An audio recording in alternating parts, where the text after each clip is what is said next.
जब योगी योगाभ्यास द्वारा अपने मानसिक कार्यकलापों को वश में कर लेता है और आध्यात्म में स्थिर हो जाता है, अर्थात समस्त भौतिक इच्छाओं से रहित हो जाता है, तब वह योग में सुस्थिर कहा जाता है। साधारण मनुष्य की तुलना में योगी के कार्यों में वह विशेषताएं होती हैं कि वह समस्त भौतिक इच्छाओं से मुक्त रहता है, जिसमें मैथुन प्रमुख है।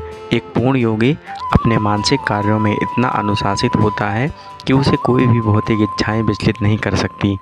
यह सिद्ध अवस्थाएं कृष्ण भावना भावित व्यक्तियों द्वारा स्वतः प्राप्त हो जाती हैं, जैसा कि श्री भागवत गीता में कहा गया है। राजा अम्बरीश ने सर्वप्रथम अपने मन को भगवान के चरण कमलों पर स्थिर कर दिया, फिर क्रमशः अपनी वाणी को कृष्ण के गुणानुवाद में लगाया।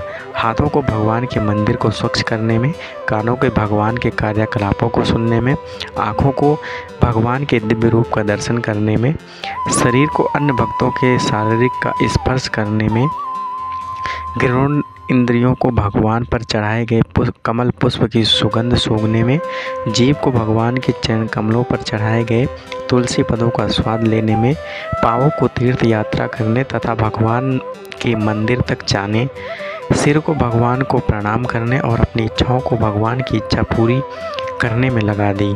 ये सारे दिव्य कार्य शुद्ध भक्त के सर्वदा अनुरूप होते हैं।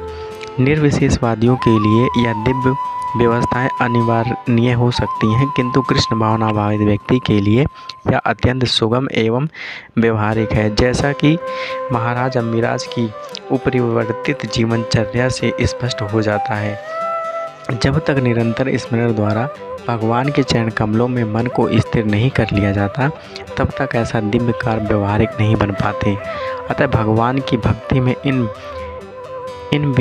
विहित कार्यों को अर्चन कहते हैं, जिसका अर्थ है समस्त इंद्रियों को भगवान की सेवा में लगाना।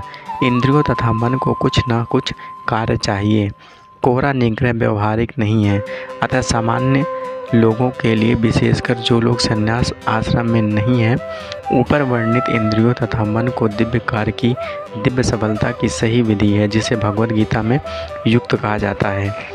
जिस प्रकार वायु रहित स्थान में दीपक हिलता डुलता नहीं है, उसी तरह जिस योगी का मन वश में नहीं है, वह आत्म तत्व के ध्यान में सदैव स्थिर रहता है।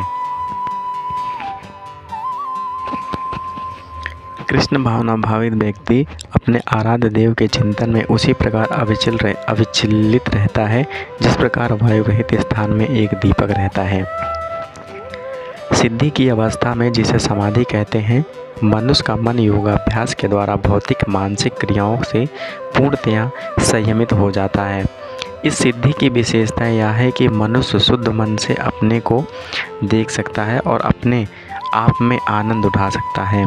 उस आनंदमयी स्थिति में वह दिव्य इंद्रियों द्वारा असीम दिव्य मुख में स्थिर रहता है। इस प्रकार स्थापित मनुष्य कभी सत्य से विपत नहीं होता और इस सुख की प्राप्ति हो जाने पर वह इससे बड़ा कोई दूसरा लाभ नहीं मानता। ऐसी स्थिति को पाकर मनुष्य बड़ी से बड़ी कठिनाइयों में ही विचलित नहीं होता है। यह निसंदेह भौतिक संसर्ग से उत्पन्न होने वाले समस्त दुखों से वास्तविक मुक्ति है। योगाभ्यास से मनुष्य भौतिक धारणाओं से क्रमशः विरक्त हो जाता है। यह भोग का प्रमुख लक्षण है। इसके बाद वह समाधि में स्थिर हो जाता है, जिसका अर्थ यह होता है कि दिव्य मन तथा बुद्धि के द्वारा योगी अपने आप को परमात्मा समझने का भ्रम न करके परमात्मा की अनुभूति करता है। योगाभ्यास बहुत कुछ पतंजलि की पद्धति पर आधारित है। कुछ अप्रामाणिक भाष्यकार जीवात्मा तथा परमात्मा में अभेद स्थापित करने का प्रयास करते हैं और अद्वैतवादी इसे भी मुक्ति मानते हैं, किंतु वे पतंजलि की योग पद्धति के वास्तविक प्रयोजन को नहीं जानते। पतंजलि पद्धति में दिव्य आनंद को स्वीकार किया गया है, किंतु अद्वैतवादी इसे दिव्य आनंद को स्वीकार नहीं करते, क्योंकि उन्हें भ्रम है कि इससे कहीं उनके अद्वैतवाद में बाधा न उपस्थित हो जाए। अद्वैतवादी ज्ञान तथा ज्ञाता के द्वैत को नहीं मानते, किंतु इस श्लोक में दिव्य इंद्रियों द्वारा अनुभूत दिव्य आनंद को स्वीकार किया जाता है।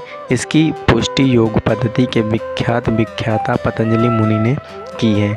योग सूत्र में महर्षि कहते हैं,